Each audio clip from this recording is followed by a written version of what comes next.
y te hacen que estos neumáticos estén más cerca. ¿Y la Argentina está en condiciones? En la Argentina hay algunas industrias que están empezando a trabajar en ese sentido, sí. Galo Solerilia es doctor en química, trabaja en la Comisión Nacional de Energía Atómica y también trabaja aquí en Científicos e Industria Argentina. Nosotros seguimos así. ¿Qué? Las cavernas pueden formarse de distintas maneras. Un origen muy común son las erupciones volcánicas. Cuando una lengua de lava se endurece en la parte que está en contacto con el aire, la lava líquida continúa fluyendo en su interior, empuja el frente de la lengua y lo rompe. La lava líquida fluye, se escapa y deja un espacio vacío similar a un tubo que es la caverna. Hoy nos visita Elena Abraham, licenciada en Geografía, investigadora independiente del CONICET, directora del Instituto Argentino de Investigaciones de Zonas Áridas, Mendoza, especialista en desertificación. En su tiempo libre le gusta pintar. Me cuesta trabajo decir Abraham en lugar de decir Abraham o alguna... Pero vos vivís en una de las provincias más lindas que tiene la Argentina. En realidad es una de las ciudades. Yo viviría en Mendoza. Si no viviera en Buenos Aires, viviría en Mendoza. Es una muy bella ciudad. La verdad que sí. Estoy contenta de vivir en Mendoza. Me gustaría que los mendocinos tuviéramos un poco más conciencia de que el verde de la ciudad no es el verde de todo el territorio, que vivimos en una tierra seca, pero bueno, es una muy bella ciudad. Ahora, tu área de preferencia, de trabajo, es la desertificación. Es la directora de lo que se llama el Laboratorio de Desertificación y Ordenamiento Territorial. Yo creo que merece solamente una explicación el título del laboratorio. Si viene complicado, ¿no? ¿Qué quiere decir?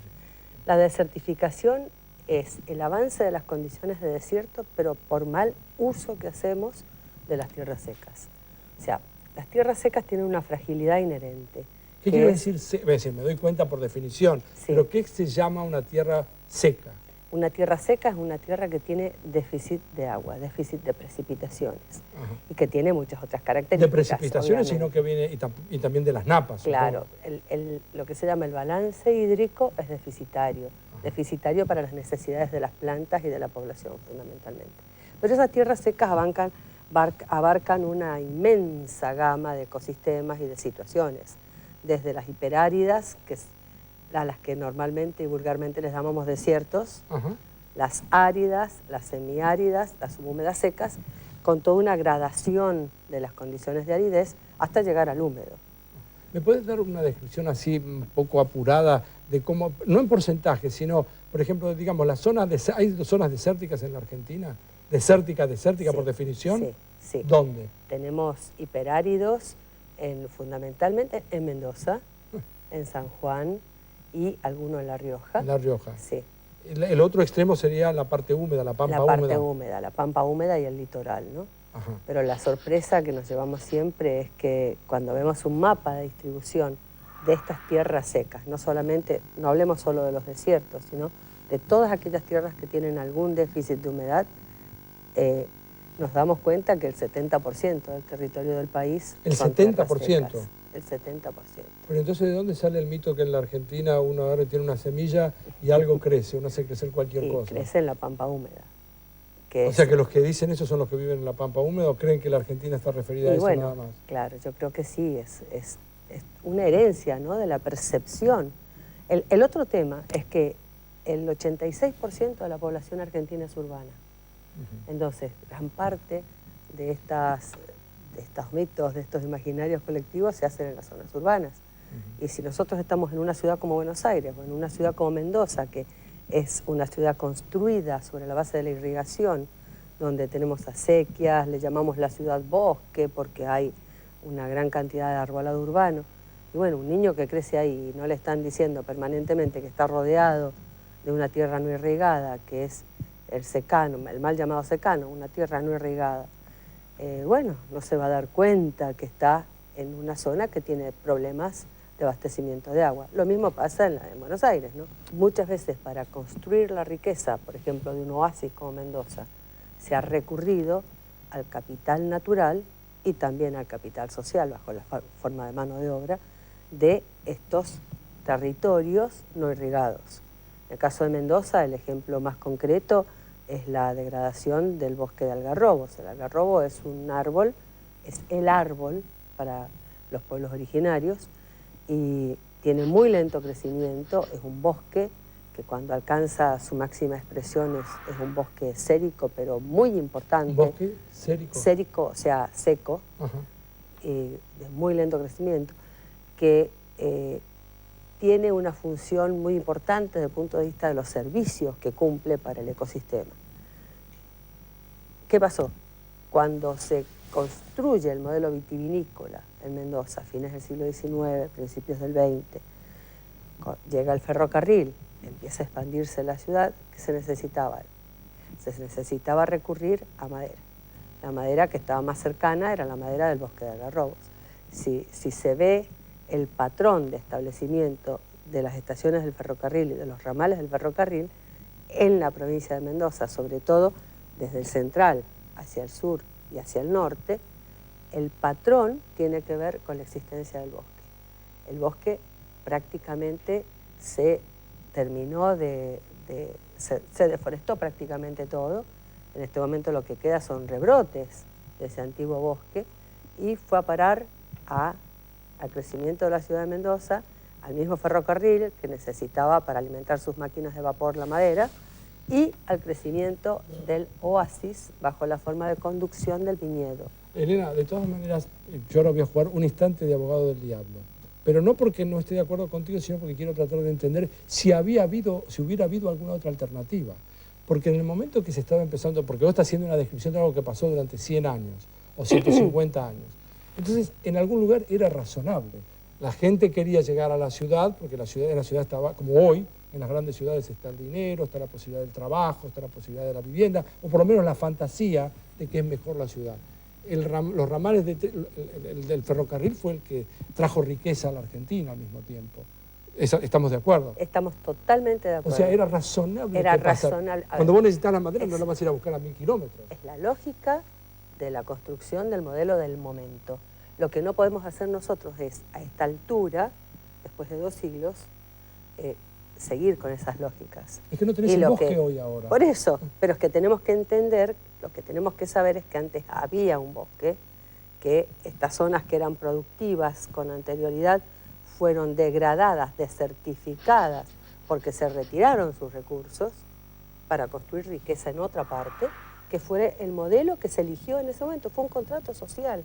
Y eso hay que aceptarlo, porque no hubiéramos tenido la Mendoza que tenemos hoy.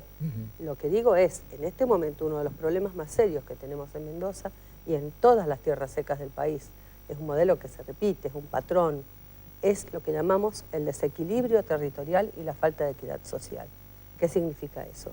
Tenemos territorios, sectores del territorio que están muy desarrollados y sectores del territorio que están totalmente abandonados, desertificados.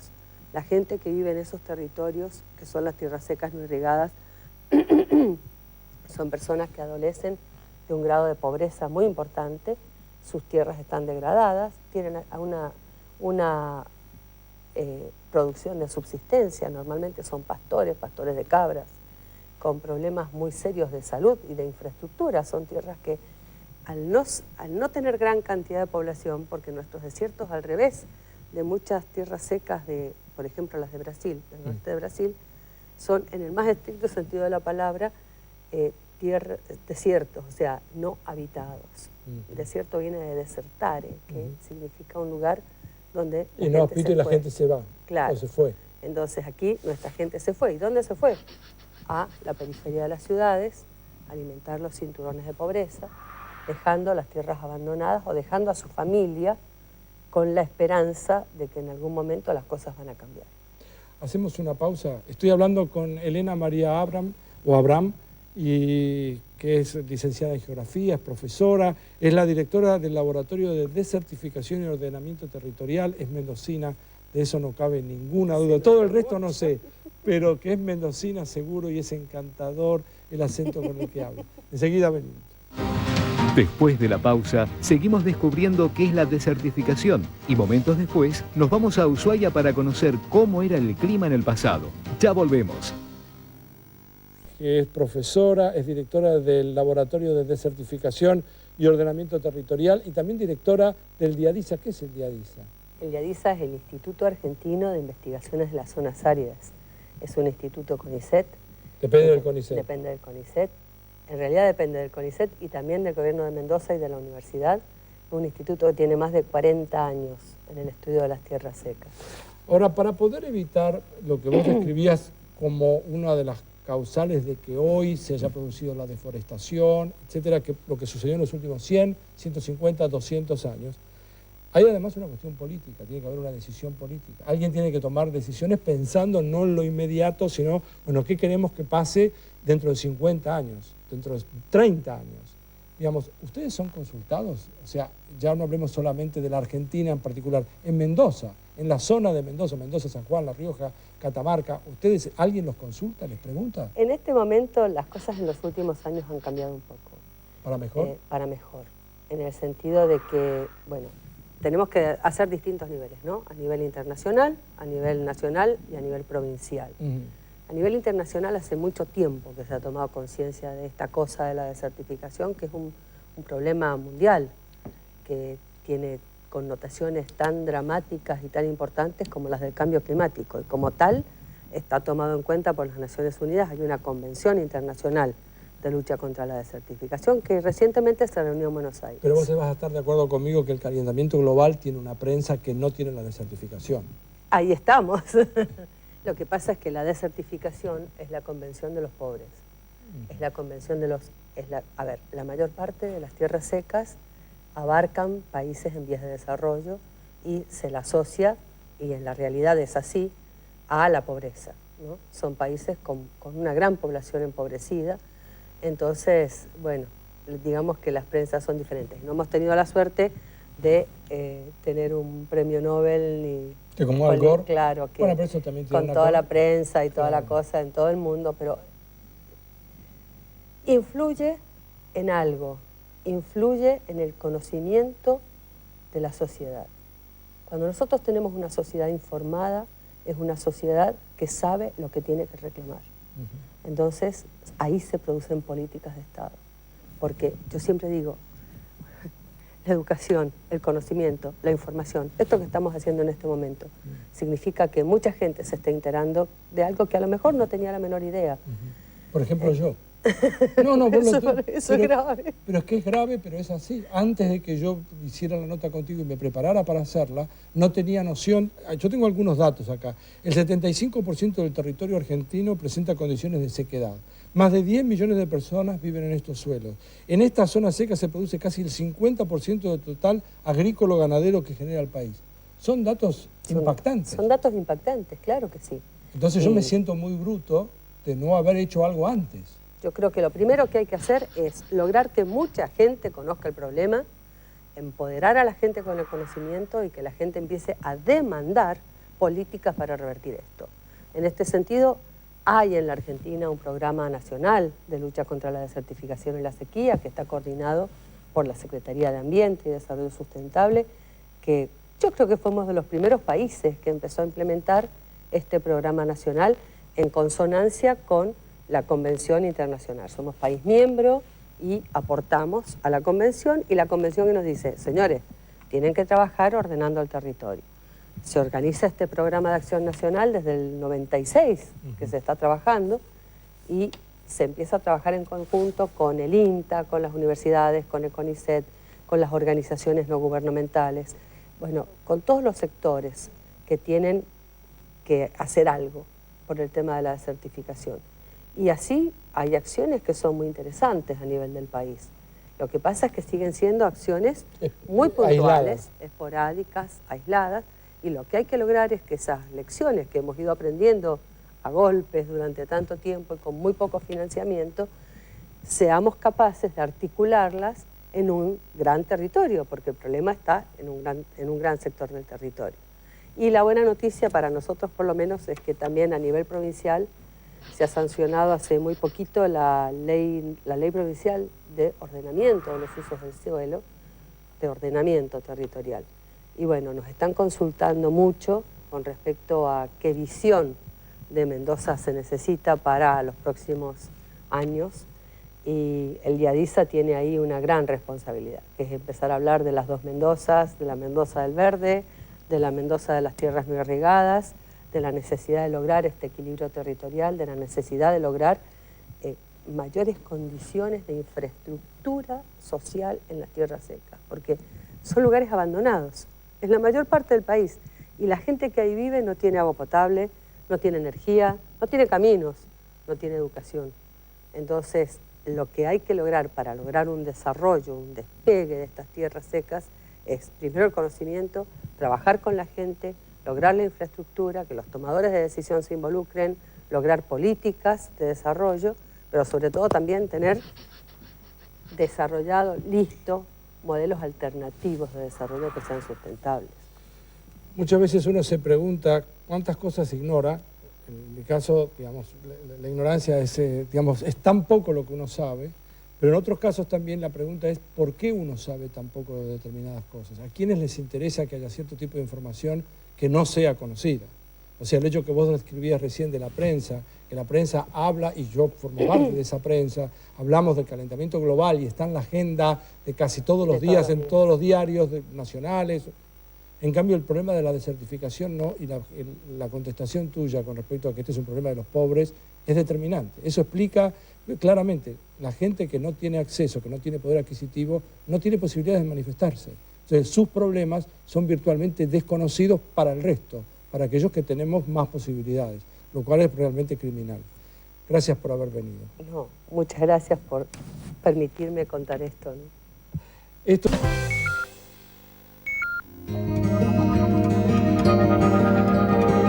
Es una mañana nublada en Ushuaia, Tierra del Fuego.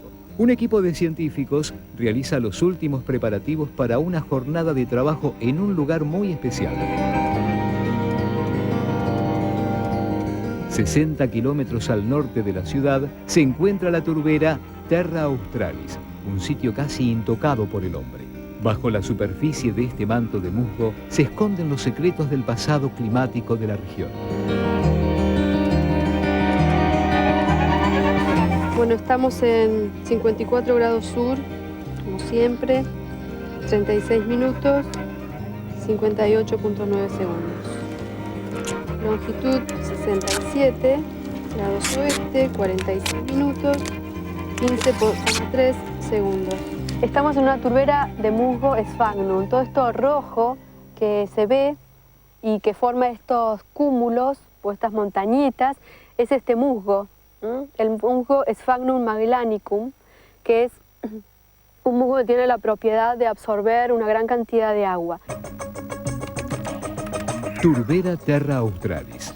Turba, acumulación de material vegetal en descomposición. Profundidad 7,50 metros. Antigüedad 12.300 años. Las turberas funcionan como archivos naturales que contienen información de cómo ha sido la vegetación y el clima en el pasado. Una de las cosas que yo hago es estudiar el polen que va quedando entrampado en la superficie de la turbera a medida que la turbera va creciendo. ¿Cómo se formó esta turbera? A lo largo de miles de años, en un lago de origen glacial, la vegetación de las orillas avanzó hasta hacerlo desaparecer.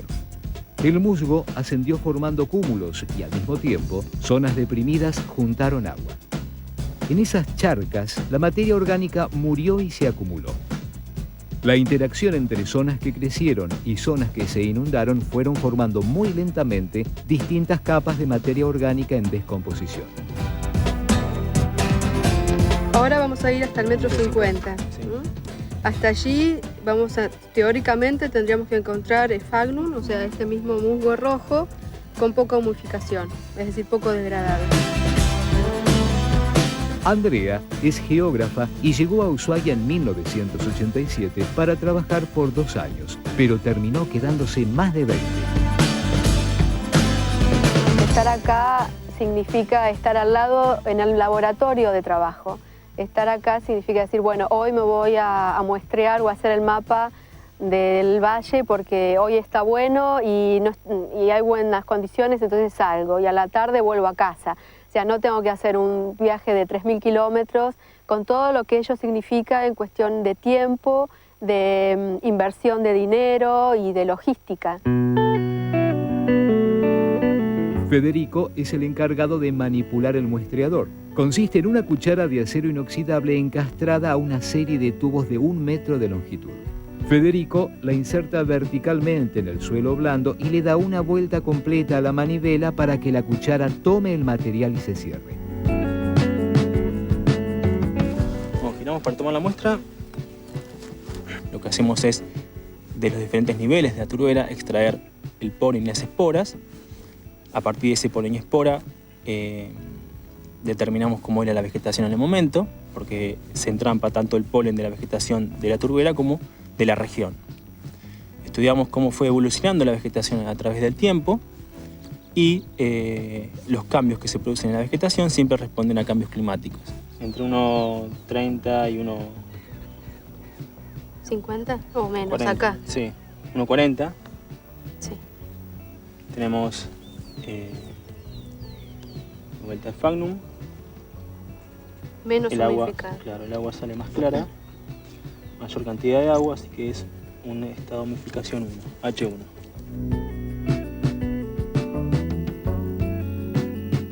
Bueno, ¿lo embolsamos? Vamos a Lo muestrearlo. guardamos.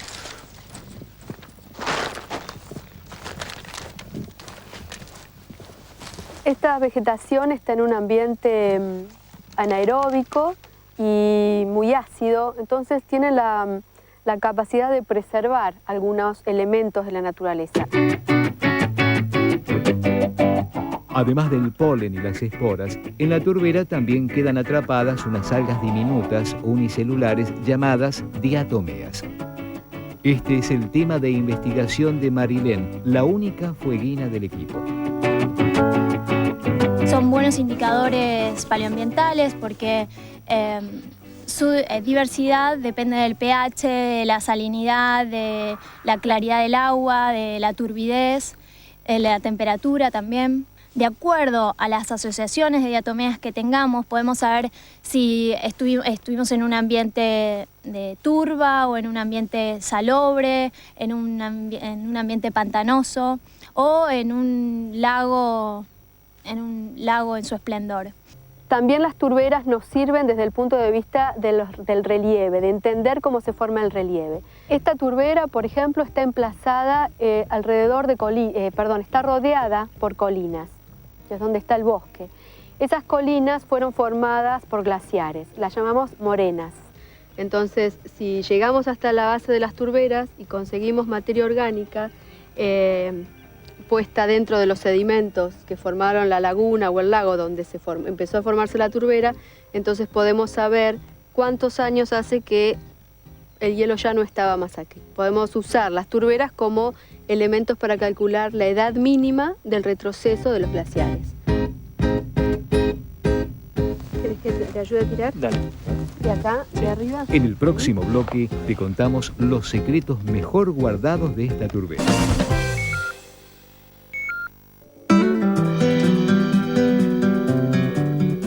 Estamos en la turbera Terra Australis, 60 kilómetros al norte de Ushuaia, en Tierra del Fuego. Este sitio tiene mucho para contar sobre los cambios en la vegetación, el clima y el paisaje de los últimos 12.000 años. Andrea, Federico y Marilén toman una nueva muestra del suelo de turba.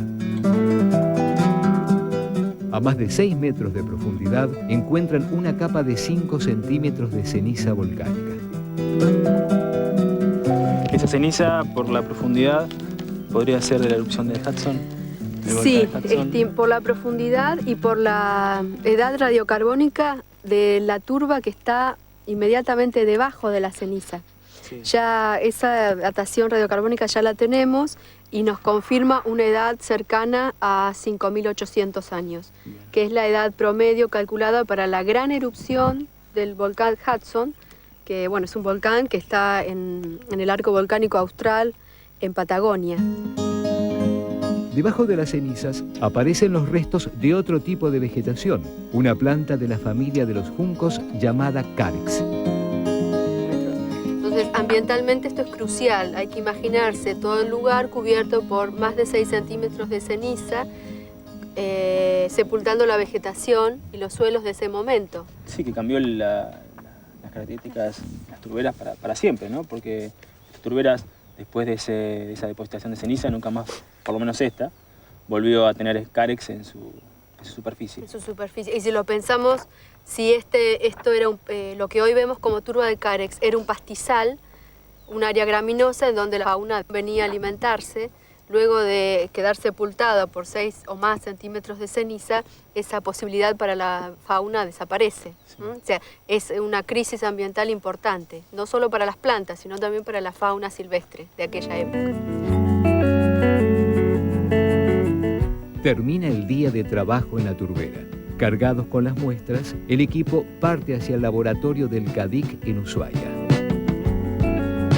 Esta turbera, una vez que esté hecho el estudio de polen, formará parte de todo del rompecabezas de registros o estudios polínicos de la región. Con cada una de las turberas tenemos como una foto, un registro, pero el análisis comparativo de las turberas de toda la región nos permite en general generar un modelo de evolución climática regional. Hasta hace poco tiempo, se pensaba que la historia climática de los últimos milenios había sido bastante estable. A partir de los estudios realizados acá en Tierra del Fuego, se supo que fueron a nivel global. No se pudo corroborar que eran cambios climáticos a nivel global. O sea que son datos muy importantes también para el hemisferio norte y para reconstruir la historia climática del planeta.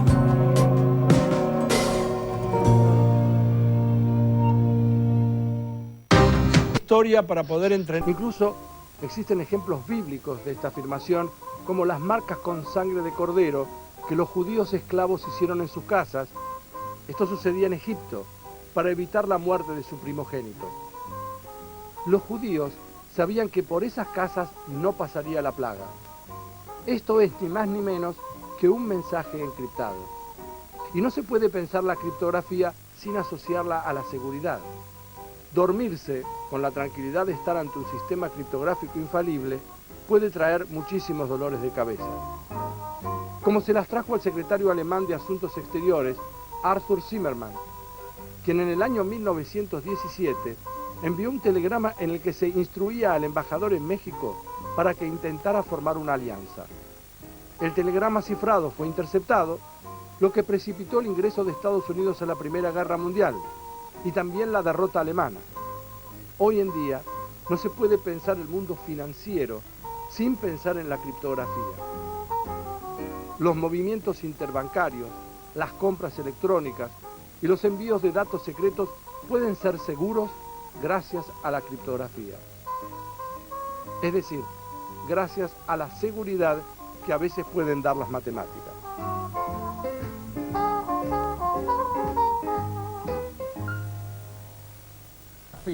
Entonces estaba pensando, a propósito de los secretos que cada persona tiene, yo me quedé pensando qué secretos tiene cada uno. Es seguro que cada uno de nosotros piensa, porque si no hubiera problemas con tener secretos, todo el mundo podría hablar y decir todo lo que piensa, y uno no dice todo el tiempo todo lo que piensa porque se armarían unos líos bárbaros, ¿no? La señora me hace así, como diciéndome, menos mal que no digo lo que pienso de lo que está diciendo usted.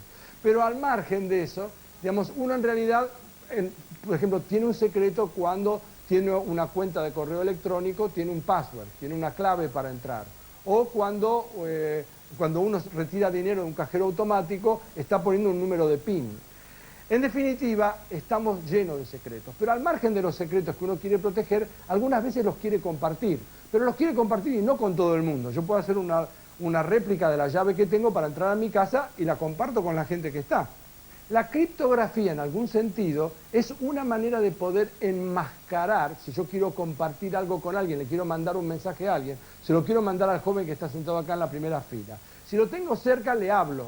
Si no hay micrófonos, nadie más que nosotros dos van a escuchar. Pero al contrario, supongamos que estamos a una cierta distancia, yo le quiero mandar un mensaje, y el mensaje es sensible, me importa que mandárselo sea algo privado, o sea que si alguien lo intercepta en el camino, si fuera todo normal y viviéramos en Disneylandia, nadie interceptaría nada ni nada. Pero el hecho es que yo le quiero mandar un mensaje de manera tal que si alguien lo llega a interceptar, de todas maneras, aunque lo lea, no lo entienda. Y por otro lado, no solamente eso, yo quiero que si alguien lo interceptó, lo cambió, que él tenga la alternativa de saber que fui yo el que se lo mandé. Bueno, la matemática tiene una rama que se llama criptografía, que significa tratar de encriptar. Ahora, encriptar, que sería como codificar, enmascarar. Para eso, la criptografía lo que hace es producir algoritmos. Algoritmos son procesos que van un paso, otro paso, y que va diciendo hay que hacer esto, etc. Y hay varios procesos para enmascarar de los que quiero hablar en este momento. Vamos a empezar por alguno de ellos. En principio, lo que voy a hacer es contarles una historia que tiene que ver, porque hay dos tipos de formas de encriptar. Hay una forma que se llama la simétrica, en donde la clave, digamos, tanto para encriptar como para desencriptar es la misma, y otras que se llaman asimétricas, en donde no es lo mismo. No es lo mismo el que encripta que el que desencripta. En realidad hay dos maneras diferentes, como si hubiera dos claves distintas. Pero vamos a empezar con los métodos simétricos. El primero es esto, y ahora les quiero contar de qué se trata y después lo miramos en la rueda. Supongamos que uno tiene todas las letras del alfabeto, y voy a incluir a la CH y a la L. Uno tiene todas las letras del alfabeto, y yo lo que voy a hacer, miren qué sencillo, yo voy a agarrar y voy a correr, por ejemplo, 10 lugares.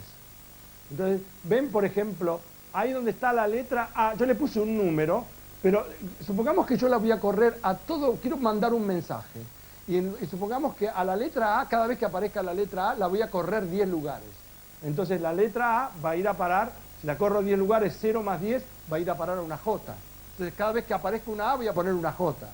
Si cada vez que aparezca una B, voy a poner una K. Y si yo quiero poner, por ejemplo, una B corta, entonces, ¿qué habría que hacer? Una B corta, lo voy a mover de acá, vamos a ver, una B corta, que está acá. Entonces, fíjense lo siguiente, la B corta, ¿qué tendría que hacer? Si le sumo 10, me fui, me pasé. Estaría en 34, pero 34, como si esto fuera circular, cuento 1, 2, 3, 4, 5, 6, 7, 8, 9 y 10. ¿Era esperable que pasara esto? Porque es como si estuviera circular. Entonces ahora vamos a hacer lo siguiente, mirando esto que hice acá, vamos a tratar de desencriptar la frase que está ahí, sabiendo de que yo la encripté sumándole 10. Para desencriptar, ¿qué hay que hacer ahora? Hay que restar 10. Entonces, lo que tengo que hacer es de cada una de esas letras que están ahí, restarle 10. Y ahí se van a dar cuenta de qué época es este tipo de encriptación. Fíjense, la letra R es 20, ¿a dónde pasa ahora? A la 10. Entonces, ¿la 10 qué es? La J. Después, el número 4, cuando le resto 10, ahora 4 menos 10 queda menos 6. Como hay 29 letras, ¿qué número es? Es el número 23. Entonces va a quedar la U. Después, la 22, cuando le resto 10, queda 12. Entonces, es la letra L. La 19 le resto 10 es 9, que es la letra I. La 27 le resto 10, queda 17, que es la letra O. Y miren lo que pasa. Ahora la L pasa a la número 2, que es C. La 15, que pasa a la número 5. Ahora, un momentito. La número 2, otra vez para mostrar. 2 menos 10, menos 8. Con 29 va a quedar 21. ¿El 21 cuál es? La S. Y ahora queda Julio César. ¿Se entendió cómo es el método? Es un método muy primitivo, un método muy elemental, pero es un método de encriptación. Ahora, ¿cómo haría una persona? Porque ustedes pudieron hacerlo rápido, porque yo les dije qué cosa a ustedes. Aparte de mostrar el mensaje cifrado, yo les dije a ustedes que hicieran qué. Yo les dije que había que, el número 10 les di yo. Pero en realidad les quiero contar cómo se hace para desencriptar cuando uno no sabe. Lo que uno hace es estudiar una tabla de frecuencias de las letras en idioma castellano, sabiendo que el mensaje yo lo mandé en castellano, pero fíjense lo que sucede. La letra E, por ejemplo, aparece el 13% de las veces. La letra A, un 10% y pico, la S, o sea, estas son las letras más frecuentes. Entonces, uno mirando el mensaje puede ver cuáles son las letras que se repiten más y en función de eso tener una idea de cómo decodificar. ¿Me siguen lo que digo? Esto es un método de encriptación. Ahora quiero contar otro. Ese se llama método de transposición completa de letras. Uno elige un número cualquiera que no sea más de 9 dígitos. Por ejemplo, voy a elegir el número 312. Lo que uno hace es escribir el mensaje y lo va escribiendo. Supongamos que yo quisiera poner alterados por pi. Entonces pondría así, alterados por pi. Entonces vamos a ver, alterados por pi, 302, y miren lo que pasa. Me dice, primero mande esto. Entonces el mensaje sería LROOI. Esta es la primera palabra que obtuve poniendo la primera columna, como dice acá. Después la segunda columna, que es TASR. ¿Me siguen lo que estoy haciendo? Y la tercera columna es esta, AEDPP. Entonces yo a alguien le mando este mensaje. Le mando LROI, TASR, AEDPP. El que lo recibe, entonces, ¿qué es lo que tiene que hacer? El que lo recibe tiene el número 312. Entonces, primero escribe esta columna, LROO. Pero tiene el número 312, o sabe que, entonces pone la primera columna, después pone la segunda columna, LROOI, TASR, AEDPP, y ahí se ve perfecto lo que hay que hacer. En definitiva, entonces, lo que me importa señalar es que hay muchos métodos. Nosotros vamos a hacer ahora un recreo y yo les voy a contar otro método más y después contarles la historia de los métodos asimétricos, de aquellos que revolucionaron en algún sentido la criptografía en el mundo. Pero vamos a hacer un recreo e inmediatamente después volvemos. Hay dos personas cuyos nombres son Diffie y otro se llama Hellman. Escribieron en el año 1970 algo que se llama, digamos, la clave pública y la clave privada. Vamos a suponer que uno tiene una caja, como si fuera una caja fuerte, que tiene dos cerraduras, A y B. Acá está Alicia, no sé si la ven, Alicia, no. Acá está Alicia y acá está Roberto. El asunto es así, esta caja tiene la siguiente particularidad. Alicia tiene una llave, que la voy a llamar A, y Roberto tiene otra llave que la voy a llamar B. Alicia es la única que tiene esta llave. En cambio, la llave de Roberto la puede tener todo el mundo, la puede ver todo el mundo. Es como si hubiera réplicas de la llave de Roberto, cualquiera lo puede ver. Ahora, ¿qué es lo que sucede? La caja tiene la particularidad que si uno la cierra con una llave, no la puede abrir con la misma, la tiene que abrir con la otra. O sea, si la cerré con A, no la puedo abrir con A. Aunque la haya cerrado con A, la tengo que abrir con B. Y si alguien la cerró con B, hay que abrirla con A. ¿Estamos de acuerdo? Alicia le manda la caja vacía, se la manda a B. Si alguien intercepta una caja vacía, no hay problema. Roberto recibe la caja, escribe un mensaje y cierra la caja con su llave. La cierra. Ahora, cualquiera que quiera abrir la caja, tenga o no tenga la llave, salvo la única persona que puede abrir la caja, ¿quién es? Alicia. Muy bien. ¿Para qué sirve esto? Esto sirve para hacer lo siguiente. Cuando el que cierra la caja es B y manda un mensaje, como había hecho al principio, cuando el que cierra la caja, que cierra la caja es... Sociedad de nuestro país. Nos vemos en Metro. Una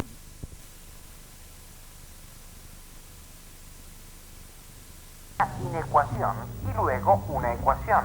Todos empleamos razonamientos matemáticos para resolver distintas situaciones de nuestra vida cotidiana, pero solamente si por nuestra profesión o tarea diaria se hace realmente necesario, explicitamos el razonamiento matemático que pusimos en juego.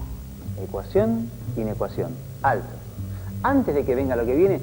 Estudia estructuras, relaciones y cantidades.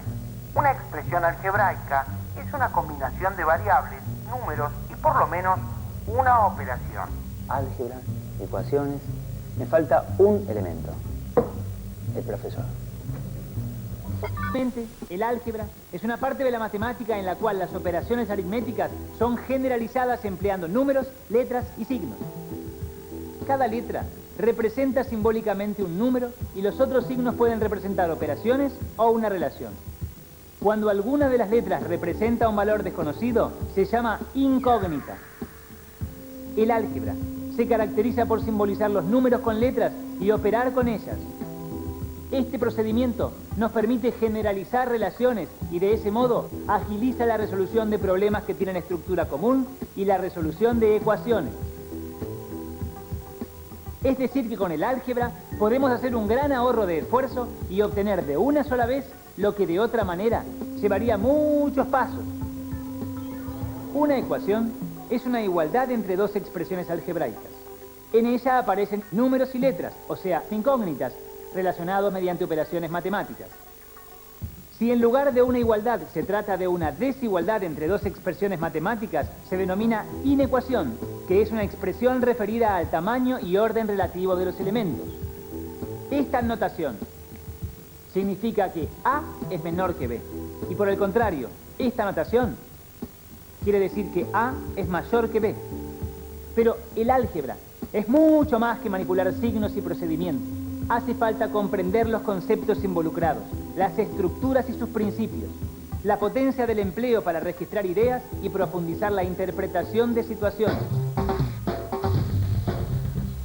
Te enfrentaste, pero nadie lo hace enunciándolo. Nadie dice, voy a resolver esta inecuación para dar un vuelto en el almacén. Lo hace mentalmente.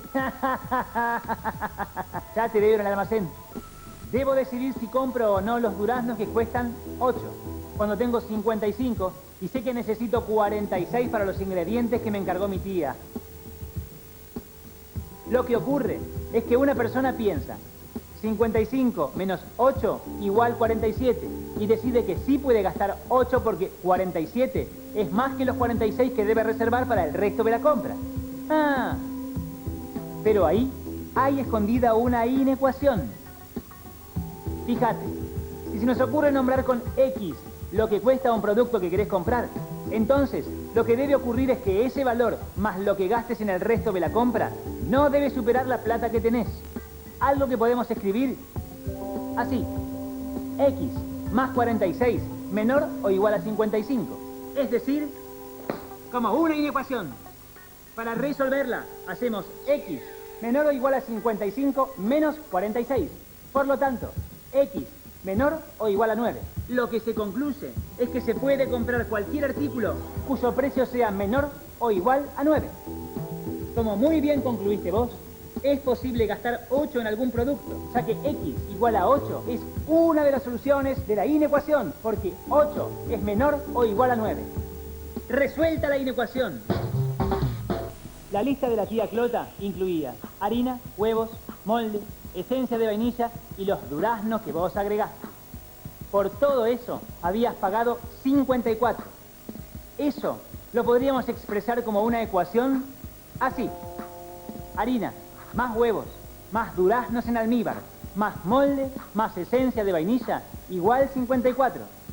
Luego debemos reemplazar por los precios conocidos y poner una X para señalar cuál es la incógnita. Eso sería así: 3 más 10 más 8 más 30 más X igual 54. 51 más X igual 54. X igual 54 menos 51. X igual 3. Seguro llegaste a la conclusión de que la esencia salía 3. Sí, y mi tía me felicitó. Me dijo que era un muy buen precio. Gracias, profesor. Ah, y no se olvide del truco. Es el modelo matemático que permite calcular las respectivas cantidades de cada ingrediente. Es una generalización que incluye el caso particular de C igual a 100 con A igual 50, donde sabemos que se trata de 100 gramos de crema y 50 gramos de azúcar. Vemos que siempre necesitamos el doble de crema que de azúcar. Los modelos también se pueden representar en tablas o gráficos. De este modo, se obtienen datos confiables que luego se pueden comprobar en la situación real. Ya sabía. Bueno, vamos a la historia. ¡A la historia! Nuestra historia comienza en una antigua ciudad árabe, Bagdad. Se considera a Abu Abdallah Muhammad ibn Musa al-Khwarizmi, Abu Jafar, por suerte, más conocido como al-Khwarizmi, como el padre del álgebra y el introductor de nuestro sistema de numeración. Abu Jafar Fue un matemático, astrónomo y geógrafo persa que vivió entre los años 780 y 850. La mayor parte de su trabajo lo realizó en la antiquísima ciudad de Bagdad, capital de Irak. La palabra álgebra deriva de su tratado, cuyo título podemos traducir como Compendio del cálculo por el método de completado y balanceado. En su obra, que es eminentemente didáctica, se pretende enseñar una álgebra aplicada a la resolución de problemas de la vida cotidiana del Imperio Islámico de entonces. El trabajo propuso el uso de operaciones simbólicas para la solución sistemática de ecuaciones lineales y cuadráticas. Qué linda historia, ¿no? Sí, buenísima. Pero... ¿Pero? ¿Y el truco? ¿El truco? Sí, el truco usando álgebra que me iba a enseñar. Ah, ya sé. Al truco. Cuando de truco se trata, el gran mago X aparece. Ahora les propongo que juntos descubramos un secreto del álgebra. Estimado público, todos, piensen un número. ¿Piensen un número? Bien. Ahora, al número que pensaron, súmenle el número que sigue. A ese resultado, súmenle 9. Ahora, dividan el resultado en 2. A lo que les quedó, réstenle el número que eligieron. El resultado final es... 5. Dirán, ¿qué tiene que ver esto con el álgebra? Un mago nunca revela sus trucos, pero este es un caso especial. Desconocemos el número que cada uno puede elegir, por eso es una incógnita, así que la llamaremos X. Sumamos el número que sigue, o sea, X más 1. Así, la suma que se hace es X más 1 igual 2X más 1. Ahora sumamos 9, así que hacemos 2X más 1 más 9, que es igual a 2X más 10. Dividimos el resultado en 2, es decir, 2X más 10 dividido 2, igual X más 5. Y por último, restamos el número elegido al principio, es decir, X más 5 menos X. El resultado de esta operación es 5. Te cuento otro que también te va a gustar. ¡Mago! Este es el truco de adivinar el número pensado. Pensá un número. Ya está. Ahora, súmale 2. Al resultado, multiplícalo por 3. A lo que te queda, restale 5. Ahora, restale el número que habías pensado. Ahora, multiplica por 2. Y después, restale 1. ¿Qué número te quedó? Lo digo, 25. Entonces, el número que pensaste es...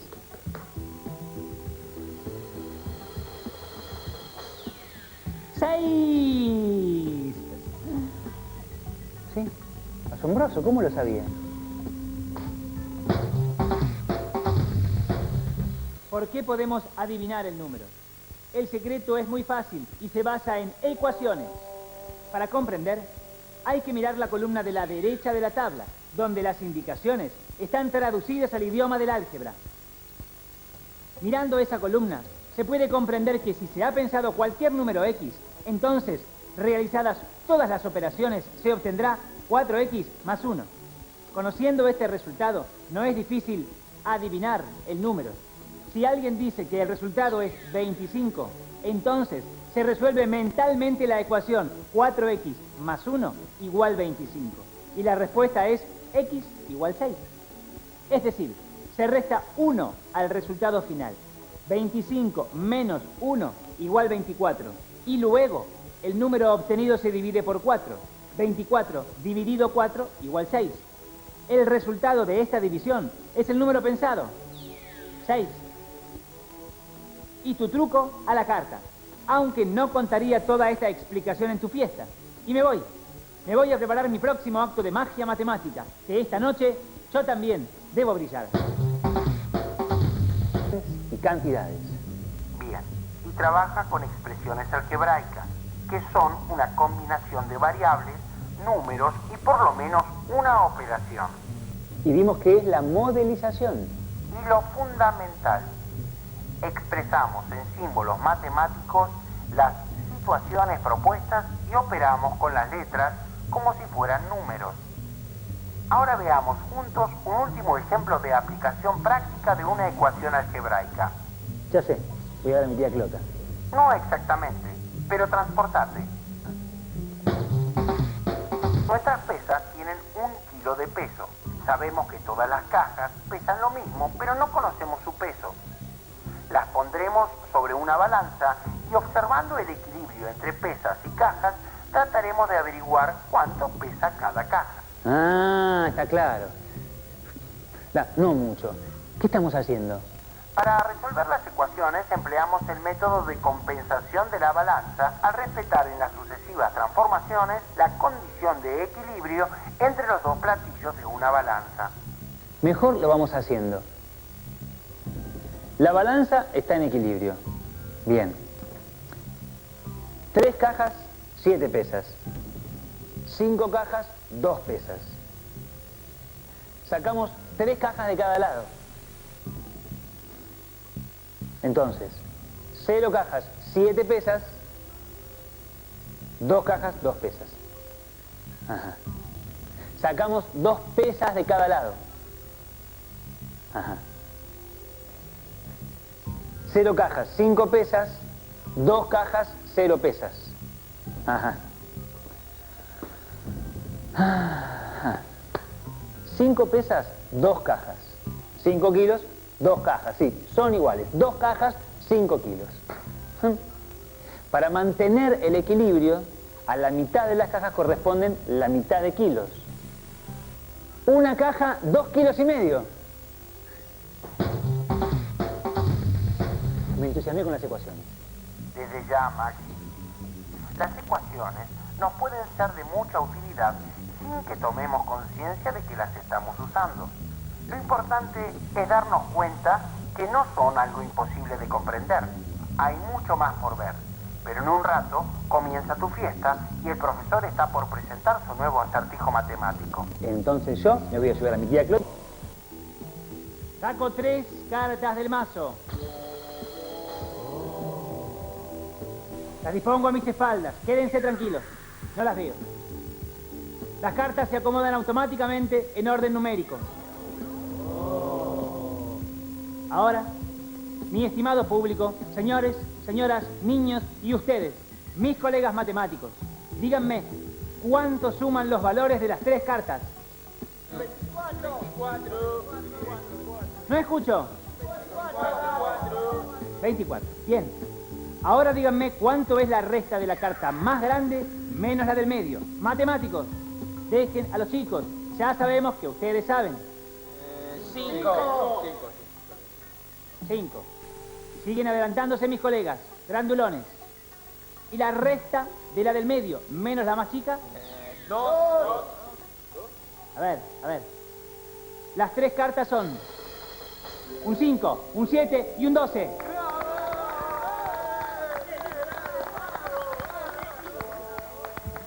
Y como esta función es con explicación que la voy a dar yo, colegas matemáticos, les cuento cuál es el truco. ¿Cuál? Bien, allá me apunta otro colega que no es un truco, que es matemática pura. Bien, dejemos que el niño interior alguna vez se divierta, mi estimado profesor.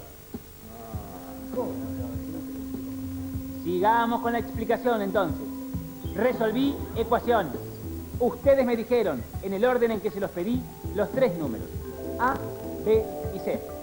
Entonces, la carta más grande es X igual A más 2B más C dividido 3. La más chica es Z igual X menos B más C. Y la tercera, Y igual Z más C. Les dejo la tarea de averiguar por qué es así. No, colega, No necesito que venga aquí para explicarlo. Cada uno resolverá por su cuenta el misterio. Y sí, todos sabemos que usted ya lo sabe. Y ahora, mi querido público, me despido. No sin antes decirles, disfruten de la matemática. 1997 dirige el Laboratorio de Terapia Molecular y Celular del Instituto Leloir. En su tiempo libre le gusta hacer actividad física. Entre otras muchas cosas, Osvaldo es el vicedirector, subdirector del Instituto Leloir. Eso significa de que tenés una tarea administrativa. Para una persona que es un científico en actividad, que produce ciencia o que pretende producirla todos los días, en realidad la produce yendo al laboratorio todos los días. ¿La tarea administrativa te preocupa, te sobrecarga, te interesa la gestión, te quita tiempo? Un poco de todo. Es decir, ¿te gusta? Me interesa, me gusta, me conecta mucho más con la realidad de manejar una institución dentro de un ámbito como la Argentina, donde no es un país fácil para manejar un instituto científico. No es un país fácil para manejar nada. Nada, pero en particular un instituto científico porque la ciencia de alguna manera es algo intangible, entonces hacerles conocer a la gente lo que nosotros hacemos y decirles que nosotros estamos trabajando para el futuro no es fácil de recepcionar en la comunidad. Ahora, ¿el problema lo tiene la gente que no entiende el mensaje o la tenemos, o la tienen ustedes, o la tienen aquellos, o la tenemos los comunicadores que no somos capaces de contar por qué es importante la ciencia?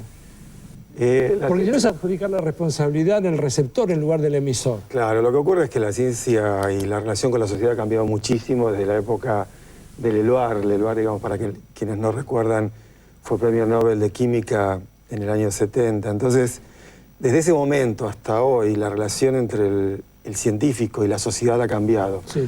Hoy la sociedad, la gente, ¿sí?, se ha tornado mucho más exigente para saber qué es lo que se hace, qué es lo que se intenta mejorar, no solamente en el ámbito biomédico, que es en el que yo estoy, sino en cualquier otro ámbito, ingeniería, electrónica, física, matemática. Entonces, eso por un lado. Y por otro lado, que también los medios, y tu programa es paradigmático en esto, han generado casi un cambio revolucionario. Hoy por hoy, gente que quizás ni ellos ni sus hijos se estén dedicando a la ciencia, de repente les interesa el tema. Eso creo que de alguna manera nos ha obligado a nosotros también a cambiar nuestro discurso. Lo hemos transformado en un discurso prácticamente para entendidos, o en discurso entre casa, donde todos nos entendíamos, a tratar de transmitirle a la gente las cosas de manera tal que lo puedan entender. Justamente un buen desafío es, vamos a hablar de terapias génicas, porque ahora es un buen momento para ponerlo en práctica. Vos te dedicás específicamente a eso, terapias génicas, ¿sí? Sí, uno de los aspectos más importantes del grupo. Más importantes del grupo. Contemos qué quiere decir. Fíjate, tenés acá un país, te está mirando y queremos contarles qué hace alguien que se dedica a terapias génicas. La terapia génica, como su nombre bien lo indica, es el uso de genes con objetivos terapéuticos. Entonces, para darle una idea, si una persona sufre de diabetes, ¿sí?, se le da insulina. Esa insulina es una proteína. Esa proteína habitualmente se la producía en vacas, ahora se la produce por ingeniería genética, ¿sí? Ahora, la proteína es de alguna manera el producto de un molde que es el ADN, que son los genes. O sea, los genes que transmiten toda nuestra herencia. Somos humanos porque tenemos genes que nos hacen humanos, por lo menos en términos de cómo nos vemos. Después hay Pero cuando vos decís ingeniería genética, ahí ya claro, bueno, para decir, entonces, el ADN es como una matriz que da origen, que genera un producto, como en una empresa. Ajá. Uno usa una matriz, a partir de lo cual puedo hacer múltiples copias de lo mismo. ¿Sí? Es decir, cajas, autos. Esta es una matriz, y a partir de ahí haces múltiples copias de lo mismo. El ADN es la matriz, o el gen es la matriz, y las múltiples copias son las proteínas. Entonces, la terapia génica surge cuando se plantea el tema de decir, bueno, en lugar de usar la proteína, que son las múltiples copias de este gen, usemos el gen. Entonces, hoy la terapia génica permite que en lugar de tratar la diabetes con la proteína llamada insulina, podamos usar el gen que produce la insulina. O sea, en lugar de generar, de darle artificialmente insulina o insulina artificial o inyectarle a una persona que le falta, lo que ustedes quieren hacer es modificar, porque si hay algún déficit en la formación o manufactura de esa insulina, lo que quieren es ir a atacar la fábrica y no el producto. Claro. No ¿Estoy entendiendo bien? Le damos la matriz, le damos el gen y a partir de ahí la persona empieza a producir por sí mismo la insulina que le hace ¿Tenemos falta. éxito? Es decir, en este caso, ¿tienen éxito ustedes? Digamos que hay áreas en las cuales los éxitos han sido increíbles. Principalmente hay enfermedades de inmunodeficiencia, o sea, ciencias en respuestas inmunológicas, los famosos chicos burbuja, que tienen que permanecer encerrados, no pueden estar en contacto con gente. En ese caso, estos chicos han recibido, se les ha sacado células de la sangre, a esas células se las modificó incorporándoles el gen que les estaba faltando para que produjeran esta proteína que no tienen, y a partir de ahí estos chicos se les reinyecta. Se les reinyecta, obviamente, la sangre ahora, las células de la sangre modificadas, y a partir de ahí estos chicos mejoraron notablemente, salieron de las burbujas, empezaron a ir al jardín de infantes, empezaron a ir a la escuela. Ahora, eso no significa que de repente la terapia génica se ha transformado en algo revolucionario que va a curar todo. No, en algo revolucionario sí, es, que va a curar todo, posiblemente no. Exactamente. Pues es revolucionario desde la concepción, pero claramente... Del LELVAR, por ejemplo. En el LELVAR, en aquel momento, si vos le hubieras dicho que hay una posibilidad de modificar algo genéticamente, te hubiera dicho, mire, espera un poco, muchacho, claro, porque está muy adelantado. En ese sentido es revolucionario. Claro. Ahora, si es la panacea y cura todo... Hacemos una pausa, estoy conversando con el doctor Osvaldo Podaiser, que es el subdirector del Instituto LELVAR, uno de los científicos más prestigiosos que tiene este país. Ya volvemos. Después. ¿Usar con humanos? Sí, lamentablemente las ciencias médicas o biomédicas están llenos de grandes éxitos en animales de laboratorio y tremendos fracasos cuando uno intenta trasladar esto a los humanos. Las razones principales son porque los ratones están endocriados. Antes que me preguntes qué significa, lo explico. Bueno. Es decir, el ratón es como si fueran múltiples copias de un único sujeto, o muy parecidos entre sí. Entonces las respuestas de esta... ¿Los humanos no somos muy parecidos entre sí? No, lamentablemente no.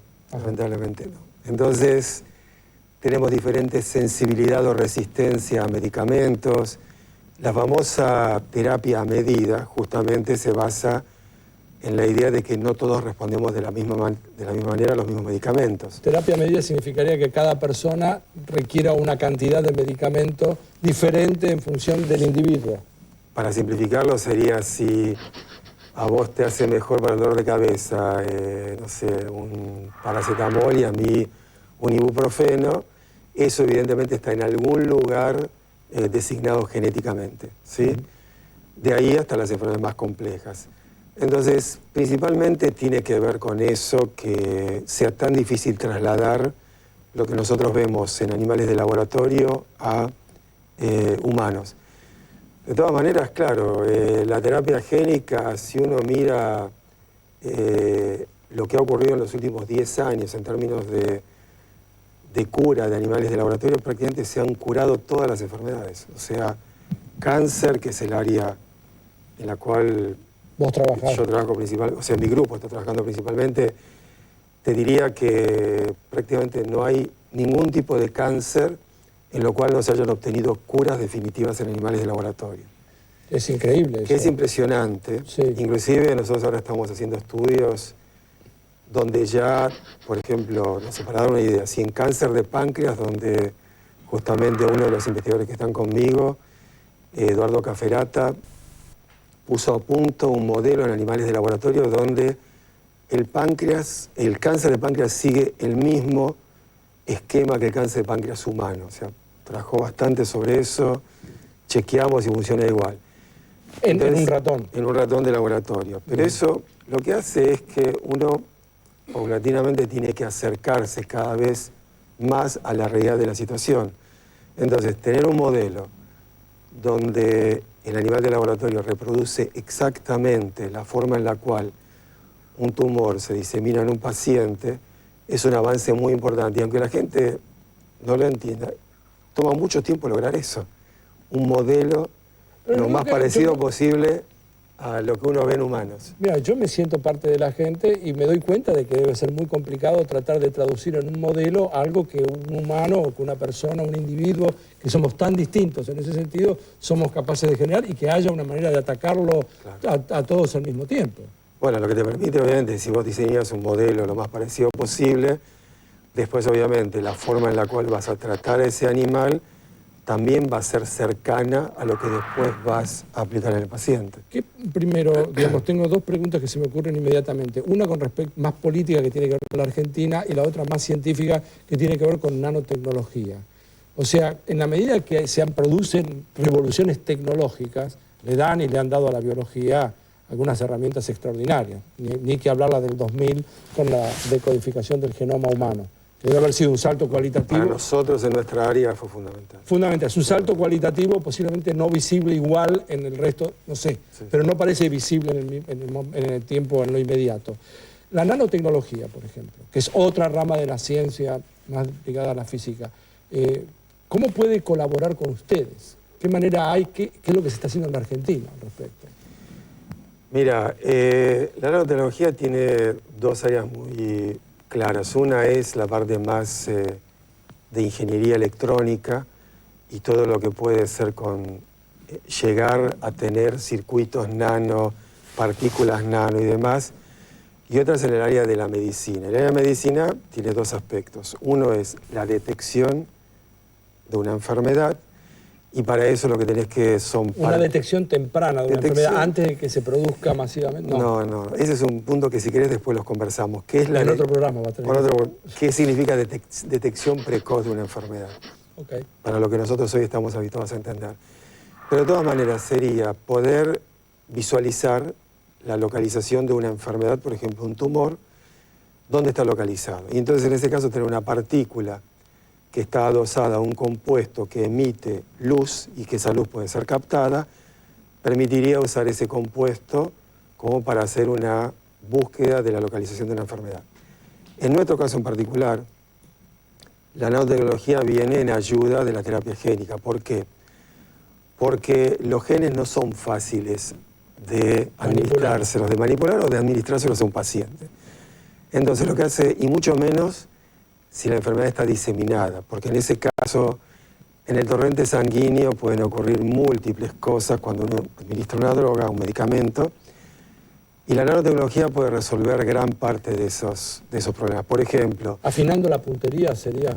Primero es permitiendo que el medicamento no sea degradado en el torrente sanguíneo. Segundo es que llegue, afinando la puntería, al lugar donde tiene que llegar y no a otro. Y tercero es que una vez que llegó a ese lugar, entre en la célula y se dirija a donde tiene que ir. Nosotros justamente estamos trabajando con gente de la Comisión de Energía Atómica exactamente en ese problema y los tres aspectos que uno tiene que ir trabajando son esos.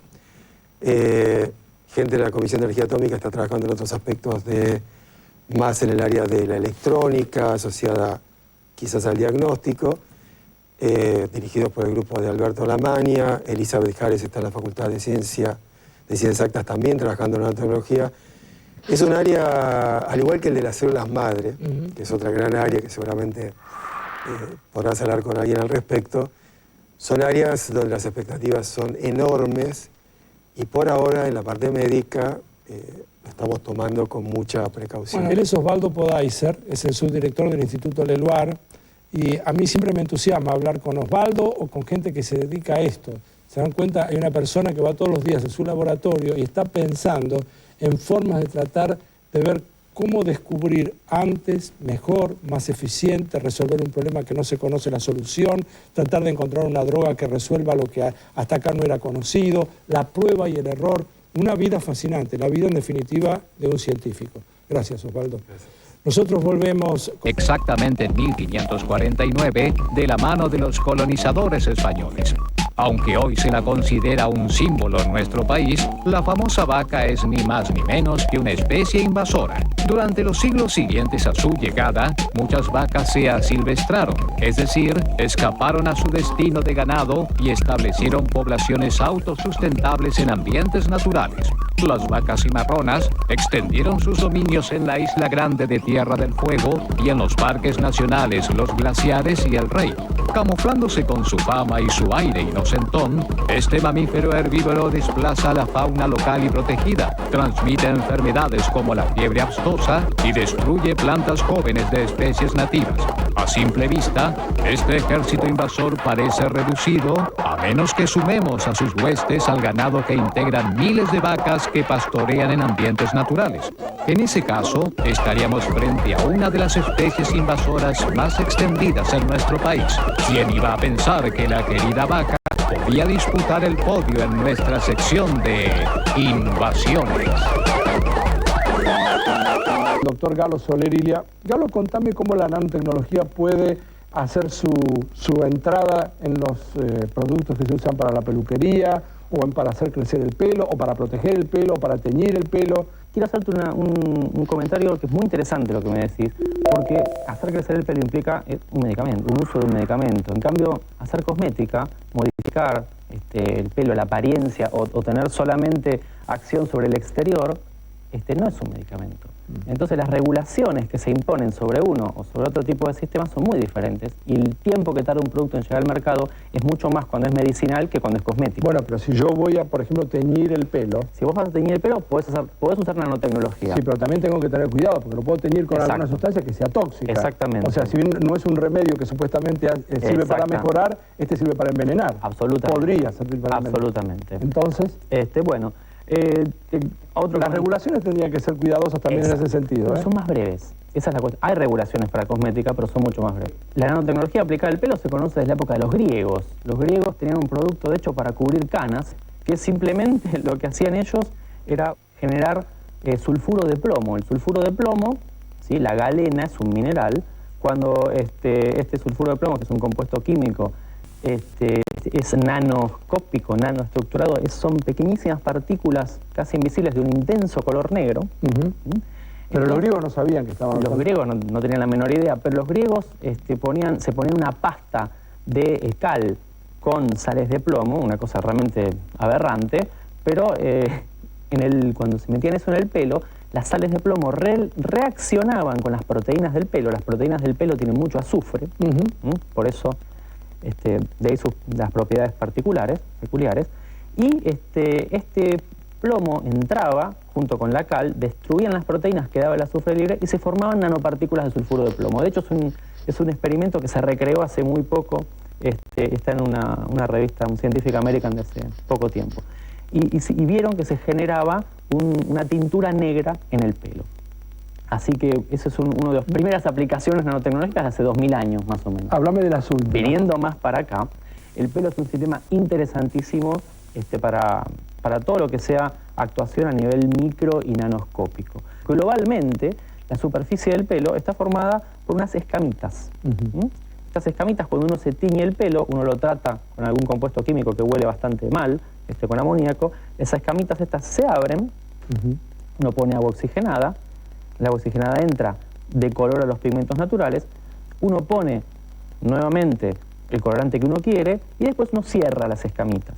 La cuestión es que uno bien lo sabe, cuando va a la peluquería muchas veces y se tiñe seguido, o se hace permanente seguido, no es mi caso, uno de tanto abrir y cerrar las escamas, este sistema se va como corroyendo y se van cayendo y se va rompiendo y el pelo se vuelve quebradizo. ¿Y cómo interviene ahora la nanotecnología para resolver ese problema? Bueno, justamente los tratamientos usuales, y esto se midió directamente en vivo con microscopios electrónicos, microscopios de fuerza atómica, los tratamientos normales son acondicionadores que dejan como una película inhomogénea sobre el pelo. Y el problema es que reparan en parte, pero no son un efecto muy duradero ni muy eficaz.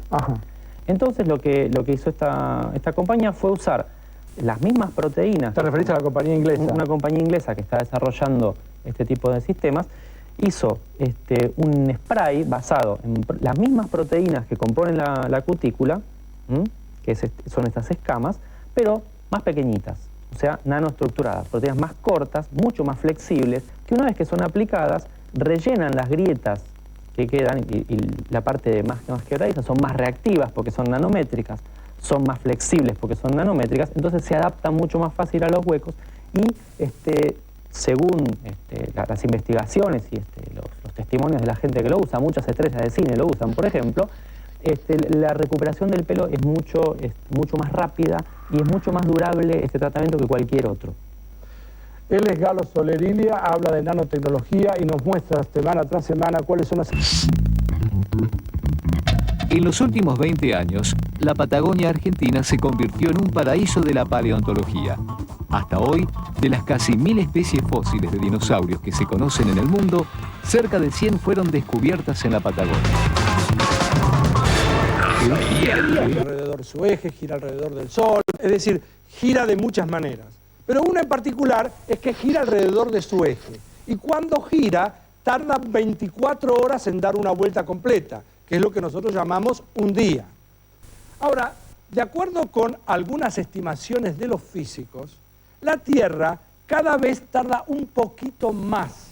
Es decir, se va enlenteciendo. Estoy inventando la palabra enlentecer, en el sentido de que se hace cuando gira cada vez en forma un poquito más lenta. Es imperceptible a tal punto que lo que se sabe es que tarda cada siglo, por siglo, tarda 3 milisegundos menos, es decir, más, perdón. Tarda 3 milisegundos más en dar una vuelta alrededor de su eje, cada siglo. Esto quiere decir que cada 1000 siglos, o sea, cada 100.000 años, tarda 3 segundos más en dar una vuelta sobre sí misma. Fíjense, cada 100.000 años o cada 1000 siglos tarda 3 segundos más en dar una vuelta.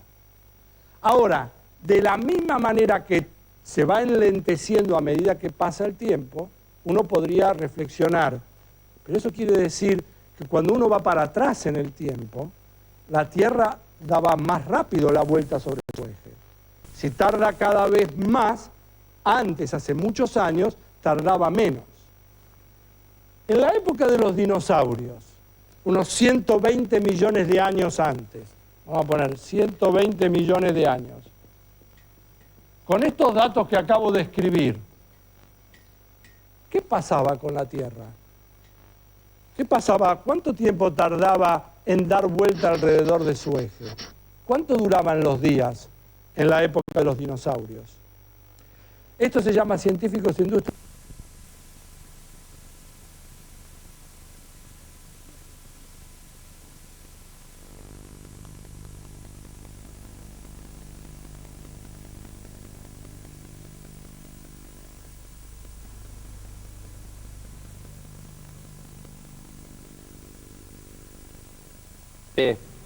Una pequeña pausa y luego... Si es que está dentro de vuestras posibilidades, se refiere a que estoy tratando de obtener